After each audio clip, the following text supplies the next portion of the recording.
예제 6번에 1대1 함수의 개수도 한번 생각해 볼게요. 자, 1대1 함수의 개수. 자, 원소가 m개인 집합으로부터 원소가 n개인 집합으로의 1대1 함수는 몇 가지가 있는가? 그냥 함수가 아니고 1대1 함수예요. 한번 예를 들어 봅시다. 간단한 예로. 자, m개인 집합에서 n개인 집합으로의 함수인데요. 1대1 함수라고 했어요. 그 얘기는 뭐든지 하나씩만 대응한다는 거예요. 자, 어떤 얘기냐면 자, A 집합에서 B 집합으로 이동을 해요. 대응을 시킬 건데 자, 예를 들어서 A에 3개의 원소가 있고 그리고 B에 2개의 원소가 있다 해볼까요? 그러니까 지금 A는 M개가 있고 B는 N개가 있는 상황이라고 했을 때 그리고 B에는 그럼 한 4개 있다고 해봅시다. 원소가. 그냥 간단히 생각해 볼게요. 자, 그러면 1대1 함수라고 했으니까 예를 들어서 첫 번째 A의 첫 번째 원소가 B의 어떤 한 원소에 대응이 되면 A의 나머지 원소 있죠. 나머지 원소들은 지금 이 B의 선택받은 이 원소와 대응할 수가 없다는 얘기예요. 왜냐? 1대1 함수니까. 1대1은 하나씩만 대응하는 거예요. 그래서 두 번째 A의 두 번째 원소는 지금 B에서 선택받은 원소를 제외한 나머지 중에 하나랑 선택이 돼야 돼요. 이렇게. 그 다음에 세 번째, A의 세 번째 원소도 마찬가지. 이제 남은 것 중에 하나만 대응을 하는 거죠. 자, 그러면 우리 이렇게 되는 경우를 한번 생각해 볼게요. A가 지금 B의 원소보다 개수가 작고 A가 지금 3개, B가 4개인 경우라고 생각해 보자. 그럼 지금 어떤 케이스냐면 M하고 N개를 비교했을 때 N개가 더 큰 거예요. 그쵸? 이런 경우에 대해서 한번 생각해 보자는 거예요. 자, 그러면 지금 첫 번째부터 볼게요.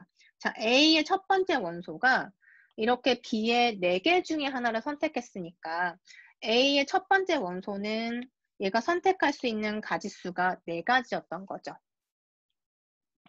그쵸? 그리고 동시에 그 다음에 발생하는 일은 그쵸? A의 두 번째 원소는 이제 몇 가지의 가능성이 있었다? 4개 중에 하나를 썼으니까 B에 있는 집합에서 4개 중에 지금 첫 번째 원소가 여기 대응을 했기 때문에 이것은 제외하고 3개 남아 있잖아요. 3개 남은 것 중에 대응을 해야 됐기 때문에 3가지 가능성이 있었던 거고 그 다음에 A의 마지막 원소는 B에 대응되었던 2개의 원소는 제외를 해야 되니까 이렇게 2개를 제외하고 나머지 2개 중에 하나 선택을 했어야 되는 거죠. 대응이 된다면. 그래서 2가지. 그래서 이런 경우에는 4라고 하는 숫자는 n에 해당이 되고 3이라는 숫자는 n에서 하나 뺀 거죠. 2라는 숫자는 n에서 2를 뺀 거예요. 즉 이렇게 곱한 것이 1대1 함수의 가지수가 되는 거죠. 그런데 이거를 이제 일반화해 봅시다. 어떻게 하냐면 지금 m개랑 n개, 그러니까 3개, 4개 이런 경우가 아니라 어쨌든 간에 n이 더 큰 경우 우리가 어떻게 계산해야 되는가? 잘 생각해 보면 자, B에 있는 가지수가 n개인데요. A에 있는 가지수는 n개예요. 그러면 대응해 봤더니 결국에는 몇 개가 남나요? n이 더 개수가 큰 경우. B에 있는 원소가 더 많은 경우에는 지금 A의 원소가 m개만큼 있기 때문에 지금 똑같이 대응을 시키려면 B에도 m개만큼만 대응이 되는 거잖아요. 그쵸? A가 지금 3개 있으니까 B에도 대응되는 거는 3개밖에 없고 나머지 하나는 대응 못 받았죠. 그죠? 그렇게 생각하면 우리가 총 마지막에 대응시킬 수 있는 가지수를 생각했을 때 n-2라고 하는 숫자는 n에서 m개의 개수를 뺀 다음에 하나 더한 거랑 같아요. 맞나요? n이 4개였고 m이 3개였고 그쵸? 그래서 n-m 더하기 1 이렇게 해주면 n-2가 되죠. 왜냐하면 지금 개수 문제니까. B에서 4개가 있는데 A는 3개잖아요. 그러니까 대응을 하나씩만 시키려면 4개 모두 대응될 리는 없고 3개는 제외를 해야 하고 그죠? 그래서 나머지는 하나밖에 없고 그래서 어디까지 곱해 나가느냐? 여기까지 곱하는 거죠. 그게 바로 n-m 더하기 1까지라는 얘기예요. 그래서 이제 m과 n의 관계가 첫 번째 m하고 n이 이런 경우일 때 즉 A집합과 B집합을 생각했을 때 공역에 있는 원소의 개수가 더 크다면 이때는 어떻게 계산한다? 함수의 개수, 즉 1대1 함수의 개수는 n에서 n-1 곱하기 어디까지? n-m 더하기 1개까지 해서 주르륵 곱하는 게 전체 1대1 함수의 개수가 되는 거예요. 지금 이렇게 우리 곱했던 거 생각해보면 하나씩 빼면서 어디까지? 마지막까지 이렇게 곱하는 거죠. 그런데 만약에 이번에는 m이 더 크다. m의 가지수가 더 크다. 어떤 경우였어요? 이것도 여러분이 한번 생각해보면 바로 알 수 있죠. 자, 이렇게 A에서 B로 대응하는데 m이 더 크다. 즉 정의역에 있는 원소가 더 큰 거예요. 하나, 둘, 셋, 넷 이렇게 돼 있고 B는 2개 있다. 해봅시다. 자, 그러면 어떻게 해야 될까요? 자, 첫 번째 원소가 만약에 여기에 대응한다. 그럼 두 번째는 여기를 제외하고 이렇게 해야 되겠죠. 그죠? 그런데 생각해 보니까 A의 나머지 2개의 원소는 대응할 곳이 없는 거죠. 왜냐하면 1대1이라고 했으니까 이미 지금 B에 선택받은 것들은 대응할 수가 없는 거예요. 그래서 이 2개의 원소가 갈 곳이 없기 때문에 이런 경우에는 1대1 함수의 개수가 아예 없는 거예요. 1대1 함수를 만들 수가 없는 상황인 거죠. 그래서 이런 경우는 0개다. 이렇게 구분해서 생각할 수 있고 우리가 이 1번 케이스에서 등호가 성립하는 경우는 얘기를 안 했지만 이것도 똑같아요. 왜냐하면 A랑 B를 생각했을 때 원소 3개, 원소 3개라고 하면 가능한 가지수를 생각했을 때 똑같이 이렇게 얘기할 수 있죠. 1대1이기 때문에.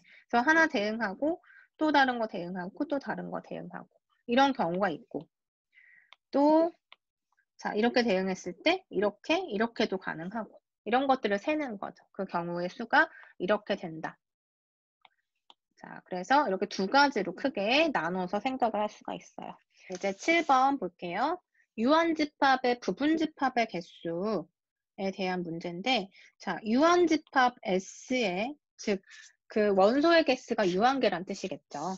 자, 유한계를 갖고 있는 그 집합 S가 서로 다른 부분집합의 개수를 2의 절대값 S개만큼 갖는 것임을 곱셈 법칙 이용하여 증명하여라. 자, 우리 그 앞에서 행렬이 아니라 집합 얘기할 때 자, 이렇게 기호 쓰는 것, 절대값과 같은 형태로 S의 절대값이라 쓰면 이건 뭐였죠? 집합의 크기라 했고 집합의 크기라 하면 원소의 개수를 의미하는 거예요. 그래서 부분 집합의 개수가 총 2의 원소의 개수계, 지수 개수만큼 갖는다라는 걸 곱셈 법칙을 이용해서 증명하여라 라고 했는데 간단히 생각해 볼게요. 예를 들어서 자, 일단 예를 들어서 설명하고 증명을 할게요. 자, A가 어떤 A라는 집합이 있어서 A와 B라고 하는 2개의 원소만 갖는다고 해보자. 그러면 A의 부분 집합은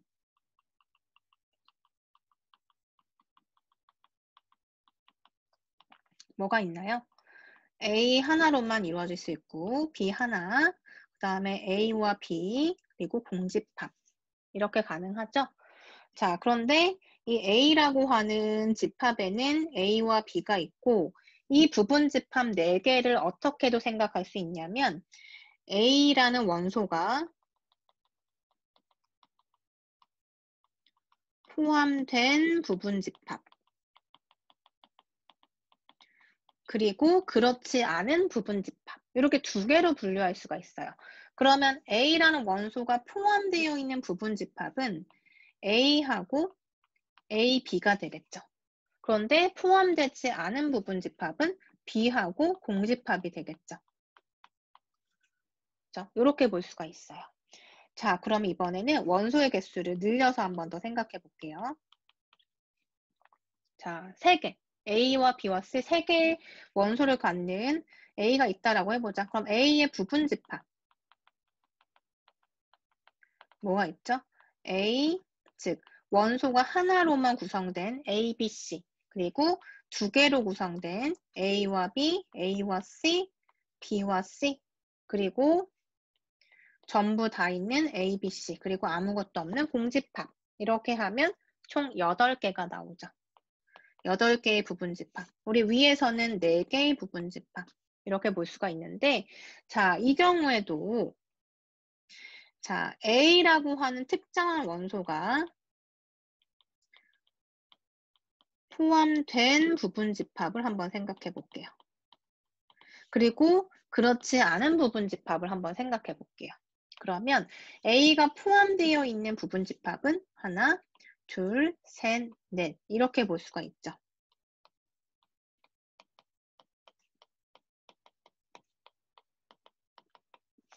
그렇다면 포함되지 않는 부분집합은 나머지가 되겠네요. B, C, BC 공집합 이렇게 볼 수 있죠. 자, 위에서도 마찬가지로 우리가 A라고 하는 하나의 원소가 포함되어 있고 없고를 생각해 봤고, 그럼 나머지 B라고 하는 원소도 마찬가지. 즉, 이 첫 번째 예제, 두 번째 예제라고 보면 첫 번째 예제에서도 B라는 원소에 대해서도 생각을 해보면 똑같은 방법대로 B가 있냐 없냐의 부분집합으로 나눠주면 B가 있는 거는 어떻게 돼요? B 하나, A, B 이렇게 볼 수 있고 없는 거는 A와 공집합 이렇게 볼 수 있죠. 자, 그리고 지금 두 번째 예제에서도 A뿐만 아니라 B라는 원소에 대해서도 한번 고려를 해보자. B가 포함된 부분집합과 그렇지 않은 부분집합 이렇게 한번 생각해 보면 B가 포함되어 있는 건 B, A, B, B, C, A, B, C 이렇게 4개가 있고요. B가 포함되어 있지 않은 걸 생각해 보면 A, C, AC, 공집합 이렇게 4개 이렇게 생각할 수 있죠. 물론 나머지 원소인 C에 대해서도 C가 포함된 부분집합과 포함되지 않은 부분집합 이렇게 2개로 나눠서 생각할 수 있어요. 그럼 마찬가지로 C도 한번 눈으로 봅시다. C가 포함된 부분집합은 C, AC, BC, ABC 이렇게 4개가 있고요. 포함되지 않은 부분집합은 A, B, AB, 공집합 이렇게 4개가 있겠죠. 우리가 2개의 예제만 봤는데 정확하게 어떤 형태를 볼 수가 있나요? 하나의 각각의 원소에 대해서 한 집합의 각 원소에 대해서 그 원소를 갖고 있냐 안 갖고 있냐 그렇게 2가지 경우로 생각했을 때 정확하게 반반인 거죠. 지금 A가 포함됐냐 안 됐냐 이렇게 생각하면 2가지 경우인 거예요. 마찬가지 지금 그 총 부분집합의 개수를 여기에서만 한번 보면 A가 포함되어 있냐 안 되어 있냐 2가지죠. B도 역시 마찬가지 포함되냐 안 되냐 2가지 생각하는 거죠. 그래서 A에 대해서 B에 대해서 각각에 대해서 생각하면 총 4가지가 발생하죠. 그래서 4가지가 총 부분집합의 개수인 거고 자 원소 3개다. 그럼 어떻게 볼 수 있어요?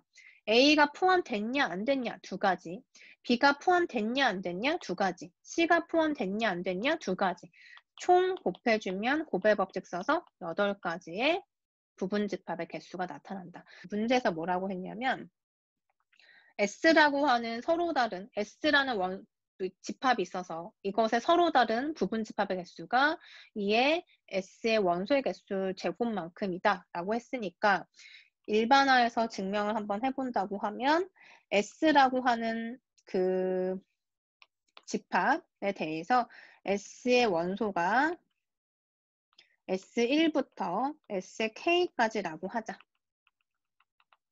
일반화 해야 되겠죠? 이제 2개, 3개 이렇게 얘기할 수 없으니까 S1부터 SK까지 이렇게 일반화 해놓고 나면 SK에서 K라고 하는 저 인덱스가 1인 경우에는 원소 하나인 거고 K가 2면은 2개인 거고 3이면 원소 3개인 거고 이렇게 대입할 수 있잖아요. 우린 무조건 일반화해서 증명해야 돼요.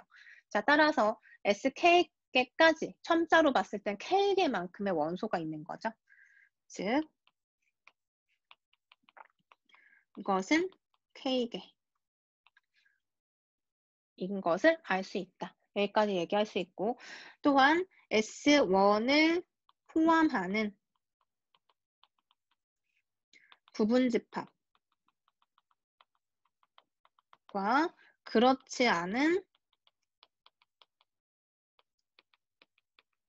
부분집합으로 나누면 두 가지 경우의 수를 생각할 수 있다. 이렇게 얘기하면 되고 그리고 마찬가지 S2도 마찬가지 S3도 마찬가지 그래서 이걸 전부 다 이제 일반화해서 쓰려면 뭐라고 하면 될까요? SI에 대해서 즉 이때 I는 1부터 K까지 있는 어떤 의미의 수겠죠. 어떤 SI를 갖고 오더라도 SI라고 하는 어떤 원소를 가지고 오더라도 이것은 뭐라고 하면 돼요? 이것을 포함하는 부분집합 그리고 그렇지 않은 부분집합으로 분리할 수 있다. 그래서 총 두 가지 경우의 수를 갖는다. 그래서 각각의 원소 S1은 두 가지, S2도 두 가지, 그리고 SK도 두 가지. 그래서 이렇게 총 두 가지씩 경우의 수를 생각할 수가 있고 따라서 지금 두 가지씩 몇 개? K개만큼. 그쵸? 2 곱하기 2 곱하기 2 곱하기 해서 이게 총 몇 개? K개니까 2의 K제곱개가 된다. 근데 이때 K가 S의 크기였던 거죠. 그래서 이것만큼의 부분집합을 갖는다. 이렇게 여러분이 말로 얘기를 하면 돼요. 자, 한 학생이 컴퓨터 과제를 수행하는데 3개의 리스트 중에서 하나를 선택할 수 있다. 3개의 리스트는 각각 23, 15, 19가지의 과제물을 포함하고 있을 때 과제를 선택하는 방법은 모두 몇 가지가 가능할까? 자, 이런 문제예요. 자, 컴퓨터 과제를 수행한다. 근데 3개의 리스트 중에서 하나 선택할 수 있다. 리스트는 자, 3개의 리스트 이렇게 생각해 보세요. 3개의 리스트 중에서 하나를 선택하는데 3개의 리스트에는 23개의 과제, 15개 과제, 19개 과제가 있다. 자, 문제는 3개의 리스트 중에서 하나를 선택하는 거예요. 그러니까 지금 쉽게 얘기해서 1번 과제, 2번 과제, 3번 과제인데 1번 과제는 23개만큼의 소과제가 있고 2번 과제는 15개의 과제가 포함되어 있고 3번 과제는 19개 있는 거예요. 그러면 지금 리스트 중에서 하나 선택인 거니까 1번을 선택하거나 또는 2번을 선택하거나 또는 3번을 선택하는 거죠. 큰 덩어리로 봤을 때. 그래서 또는이기 때문에 지금 1번이거나 2번이거나 3번이다. 이렇게 생각하면 이 중에서 내가 선택할 수 있는 가지수는 이것을 다 더하는 셈인 거죠. 그냥 우리가 지금 처음에 얘기했듯이 집에서 학교로 가는 방법. 총 방법을 생각하면 다 더하는 거고 중간에 무엇인가가 사건이 발생하면 각각의 사건이기 때문에 곱해주는 거였어요. 그래서 지금 여기에서는 이걸 몽땅 더해야 되는 셈이죠. 그래서 자 이렇게 계산하면 총 가지수가 나오겠네요. 자 이렇게 생각하면 되고 그 다음에 예제 9번을 봅시다. 다음에 코드가 실행된 후 스몰 k의 값은 얼마인가? 그리고 n1부터 nm까지는 모두 양의 정수들이다 라고 했어요. 여러분 이제 코드에 익숙하지 않은 친구들은 이게 뭐지? 라고 생각할 수 있는데요. 자 일단 전산수학을 하는 이유가 컴퓨터 연산에서 필요하기 때문에 우리가 얘기를 하는 거죠. 일단 코드가 익숙치 않은 친구들은 일단 조금 어렵게 생각할 수 있지만 익숙한 친구들은 이게 뭔지 단번에 알 수 있죠. 일단은 우리가 이제 컴퓨터가 연산할 수 있도록 이제 조건문이라는 걸 얘기를 해요. 그래서 for, if 이런 것들을 이용해서 조건문을 만들죠. 만약에 이렇다면 이렇게 처리해라 라는 걸 이제 컴퓨터한테 얘기해 주는 거예요. 그러니까 예를 들어서 자 만약에 x랑 x 플러스 아니지? 예를 들어서 a하고 b를 비교했을 때 a가 더 크면 그때 A에는 1을 대입해 라고 만약에 명령을 했어요. 그리고 나서 이런 코드를 작성한 다음에 A하고 B에다가 각각 값을 주는 거죠. A에는 3을 주고 B에는 1을 준다. 이렇게 해서 대입을 해보면 이건 참이니까 A에는 1이 대입된 결과가 출력이 되는 거예요. 자, 그런데 만약에 A와 B가 이렇게 한 쌍이면 우리가 그냥 바로 계산할 수 있지만 예를 들어서 A, B라고 하는 어떤 순서쌍이 존재해서 이게 10,000개가 있다고 생각해 보세요. 10,000개가 있는데 이거를 여러분이 엑셀 파일로 쭉 대입을 해가지고 다 정리를 해야 돼요. 굉장히 시간적으로 그리고 그냥 일반 노동인 거죠. 그런데 컴퓨터에게 이렇게 명령을 하는 거예요. A, B라는 데이터가 나한테 있을 때 그 데이터를 첫 번째 값 A로 주고 두 번째 값은 B로 준 다음에 컴퓨터에게 첫 번째 값하고 두 번째 값을 비교해서 첫 번째 값이 더 크면 A에는 1을 주고 출력해 라고 하면 10,000개의 쌍에 대해서 다 출력을 해줄 거란 말이에요. 그렇죠? 그래서 이런 것을 조건문이라고 얘기를 해요. if라고 하는 게 조건이죠. 무엇이라면 어떻게 해 라고 하는 거니까 이런 조건문이 있고 그리고 반복문이라는 게 있어요. 지금 우리 문제에서처럼 for라고 하는 이런 구문이 있는데 for라고 하는 것은 사실 영문에서 보면 어떤 의미들이 있죠? 굉장히 여러 가지 의미가 있지만 뭐뭐 하는 동안 이렇게 해석할 수도 있잖아요. 그래서 for라고 하는 게 들어가면 반복되는 형태를 우리가 계산하고 싶을 때 쓰는 거다. 이렇게 이해를 하시면 돼요. 자, 예를 들어서 K가 지금 K라고 하는 어떤 값이 있어서 초기 값이 0인 거예요. 일단 K에는 0이라고 하는 숫자가 담겨져 있다. 이렇게 생각하고 자, 그리고 for 뭐라고 했죠? for는 뭐뭐 하는 동안 그러니까 계속해서 연산을 하는 거예요. 그러니까 for 외에도 뭐 while문도 있고 여러 가지 이제 여러분들이 알고 있는 그런 그 명령어들이 있는데 여기서 일단 for를 썼으니까 예를 들어서 for를 한번 해볼게요. 자, n이라고 하는 어떤 문자가 있어요. n이라고 하는 방이 있어서 n이 1부터 10까지 반복된다고 해볼게요. 그러니까 1부터 10까지라고 하면 뭘 의미하나요? 1, 2, 3, 4, 5, 6, 7, 8, 9, 10 이걸 의미하는 거예요. 그런데 이렇게 하고서는 K에 K 플러스 1이다 이렇게 쓰면 자 우리가 보통 이런 그 어떤 구문을 보면 우리가 알기에는 K와 K 플러스 1이 같다라고 해석할 수 있죠. 하지만 컴퓨터 언어는 그렇지 않고 우변에 있는 것을 좌변으로 담아라라는 뜻이에요. 이 값은 여기에 저장된다라는 뜻이에요. 그래서 지금 이렇게만 봤을 때 컴퓨터 안에는 방이 생성되는데 K라고 하는 방이 생성이 되는 거예요. 내가 지금 K라고 하는 거를 얘기를 먼저 한 거죠. 그래서 K라고 하는 어떤 방이 만들어져 있고 그 다음에 N이라고 하는 것도 만들어져 있어요. 자, 그럼 N에는 1부터 10까지 쭉 들어갈 수 있는 거고 K에는 어떤 현상이 일어나냐면 K가 0이었단 말이에요. 처음에. 초기 값은 0이었는데 그 다음은 뭐가 되냐면 이게 수행이 되고 나서 0이었던 값이 K에 들어가면 우변이 K 플러스 1이기 때문에 1이 되는 거죠. 그 1이 어디로 들어가냐면 K라고 하는 방에 들어가요. 그러니까 다시 얘기해서 0이라고 하는 K의 그 방에 원소가 들어가 있었는데 지금 한 줄을 수행하고 나서 그 다음에 K는 뭘로 업데이트가 되었는가? 1로 업데이트가 되는 거죠. 그러니까 0이 더 이상 아니라 K라고 하는 방에는 1이 들어가 있는 거예요. 이렇게 업데이트가 되는 형태라고 생각하시면 돼요. 자, 그러면 한번 이걸 연산을 해봅시다. 처음에는 지금 이런 형태였어요. K가 0이었어요. 그런데 for n은 1부터 10까지 반복한다. 즉 n에는 1부터 10까지 들어간다는 소리예요. 그러면 첫 번째 n은 1이 들어가 있죠. 그 다음에 이게 계속 반복되는 거예요. 그래서 n이 1이 들어간 다음에 k는 뭐가 되는가? 그 다음 수행인 거죠. k가 0이었으니까 여기 들어가면 1이 만들어지고 k는 다시 뭐가 들어간다? 1이 들어간다. 그래서 업데이트가 되죠. 자, 1로 업데이트가 됐어요. 자, 그 다음에 반복문이니까 다시 여기로 들어가서 n은 다시 뭐가 된다? 1 다음이었던 2가 되는 거예요. 자, 그 다음에 수행했으니까 내려와서 그 다음 줄을 수행하겠죠. 그럼 k 플러스 1을 수행하는데 현재 k는 지금 1이 들어가 있으니까 1이 들어가서 우변은 2가 되면서 2가 업데이트 되는 거예요. k 자리로.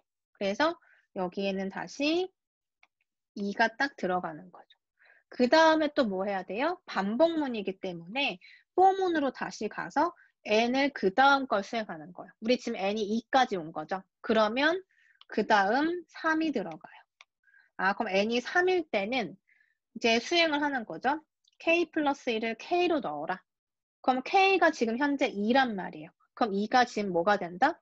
2 플러스 1이 되면서 3이 됐고 그 3을 k 자리에 넣어라. 그래서 k는 이제 더 이상 2가 아니라 3이 들어간다는 뜻이에요. 그죠? 자, 그렇게 해서 지금 n이 1부터 3까지 했을 때 k는 최종 3이 들어가 있죠. 그러면 여러분 생각해 보세요.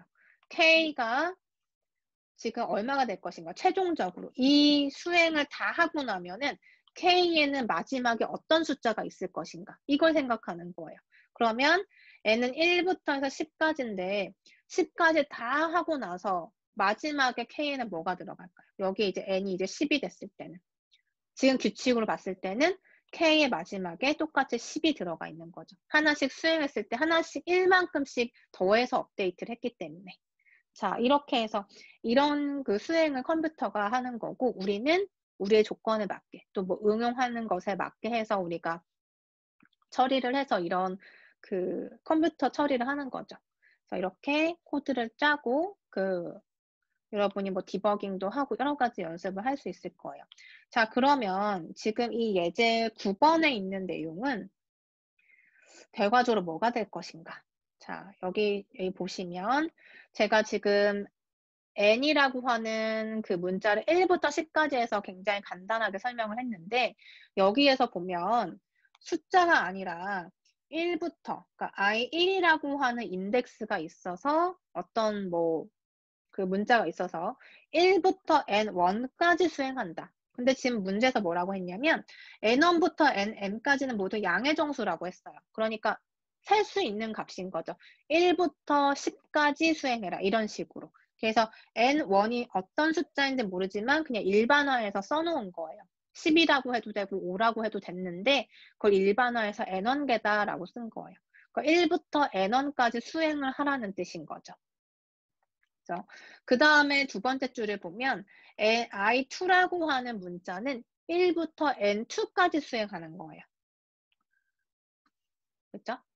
그리고 또 계속 반복해서 im이라고 하는 문자는 1부터 nm까지 수행이 되는 거예요. 이렇게 다 수행하고 나면 k 플러스 1을 k로 업데이트를 했을 때 k에 들어가 있는 숫자가 과연 무엇일까라는 문제인 거죠. 자, 그러면 여러분 이거를 생각할 때 여러분이 n1, n2, nm을 그냥 작은 숫자로 한번 놓고 이 전체 조건문을 한번 이렇게 한 번씩 대입을 해보세요. 과연 k에는 어떤 숫자가 들어갈 것인지. 자, 이건 여러분이 각자 생각해보고 제가 다음 시간 시작할 때 같이 한번 정리해 보도록 할게요.